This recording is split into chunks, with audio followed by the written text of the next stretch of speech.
অন্তর্বর্তী সরকারের সময় যে উপদেষ্টারা ছিলেন তাদের ১.৫ বছরে যে দুর্নীতি সেটি টিআইবির এক রিপোর্টকে কেন্দ্র করে আমাদের বর্তমান স্বরাষ্ট্রমন্ত্রী তিনি প্রধানমন্ত্রীকে আহ্বান জানিয়েছেন যাতে সেটি তদন্ত করা হয়। সেটার পরিপ্রেক্ষিতে ধর্ম উপদেষ্টা তিনি একটি পোস্ট করেছেন সোশ্যাল মিডিয়াতে, যতটুকু আমার প্রাপ্য তাও গ্রহণ করার ক্ষেত্রে সর্বোচ্চ সতর্কতা এবং দায়িত্বশীল ভূমিকা পালন করেছে। ৮২ লাখ টাকা খরচ হয়েছিল তার চিকিৎসা ব্যয়, সেটা নিয়ে কি বলতে চাই? আমরা ডক্টর ইউনূসের নেতৃত্বে যে অন্তর্বর্তী সরকারটি পেয়েছিলাম এটি অত্যন্ত করাপ্ট, অথর্ব, স্বজনপ্রীতির সরকার ছিল, যার সাথে জুলাইয়ের কোনো সম্পর্ক ছিল না। এবং এই সমস্ত সংস্কার তারা অনেক আগের থেকে ভেবে রেখেছিলেন, এগুলো মানুষের উপরে চাপিয়ে দেওয়ার চেষ্টা করেছেন। আবার যেটি কাজের কাজ হওয়া দরকার ছিল, গণমাধ্যম এবং নারী বিষয়ক সংস্কার, সেটিতে তাদের কোনো মনোযোগ ছিল না। তাদের অন্য কিছু মতলব ছিল, যে এই যে স্বাধীনতা বিরোধীদের সাথে হাত মিলিয়ে তারা এগুলো করবেন। আমি একজন প্রফেসরের কথা বলি, যিনি তার হেয়ার রোডের বাংলো সংস্কার করেছেন 6 মাস ধরে, প্রচুর টাকা খরচ করে, এবং উনি বিদায়ের 15 দিন আগে ওখানে পার্টি দিয়েছিলেন। উনি তারপরে এই অন্তর্বর্তী সরকারের একজন অধ্যাপক উপদেষ্টা গেল।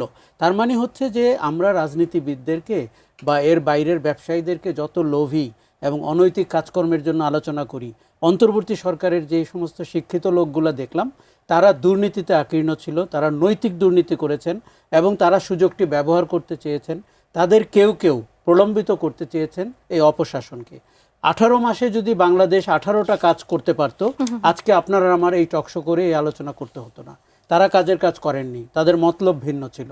এবং আমি মনে করি, আমি ওই সরকার বিদায়ের দিনই বলেছি, এদেরকে অবশ্যই আইনের আওতায় আনা উচিত, তাদের তদন্ত করা উচিত, তাদের কর্মকাণ্ডগুলো তারা যা যা সিদ্ধান্ত নিয়েছেন সেগুলো পুনর্বিবেচনা করা উচিত। স্বরাষ্ট্রমন্ত্রী বলছেন, তথ্য উপদেষ্টা বলছেন, বাট আমরা সরকারের পক্ষ থেকে সেটা নিয়ে কোনো আমি খুব খুশি হব যদি প্রধানমন্ত্রী অবিলম্বে এরকম একটি কমিশন করেন, অথবা টিআইবির সাহায্য নেন, অথবা দুদকের সাহায্য নেন।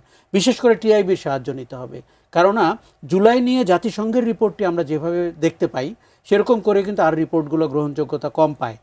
একইভাবে টিআইবি যদি আপনাকে বলে যে 18 মাসে কি ঘটেছিল, সেটি ইফতেখারুজ্জামান ওই সরকারের কিছুটা কাছেও ছিলেন, আমার মনে হয় সেটি বিশ্বের কাছে অনেক বেশি গ্রহণযোগ্য হবে। আরেকটা জিনিস হচ্ছে যে, কিন্তু আমার যেটা সংশয় সেটি হচ্ছে যে 1/11-এর পরেও পার্লামেন্টে আমরা প্রায় দেখতাম মঈনুদ্দিন ফখরুদ্দিনকে নিয়ে অনেক উচ্চবাচ্য করা হচ্ছে, কিন্তু একটি মামলাও হয়নি, একটি তদন্তও হয়নি। আমি চাই না যে তারেক রহমানের সরকার, বিএনপির সরকার এই কাজটি করুক। দেখুন, আমাদের এক ধরনের বোঝাপড়ার সম্পর্ক তৈরি হয়, কে কার খালু, এরকম একটি সম্পর্ক তৈরি হয়। এই রাজনীতি থেকে যদি আপনি এটাকে না বের করতে পারেন, উত্তরাধিকারের রাজনীতি আমরা যেরকম চাই না, স্বজনপ্রীতির রাজনীতি চাই না। দেখুন, আপনি তো এই সমাজে চাইলে সব সরকারের আমলে এবং পলাতকদের মধ্যে আপনার সম্পর্ক খুঁজে পাবেন, তাহলে আইনের শাসন কিভাবে বলবৎ হবে?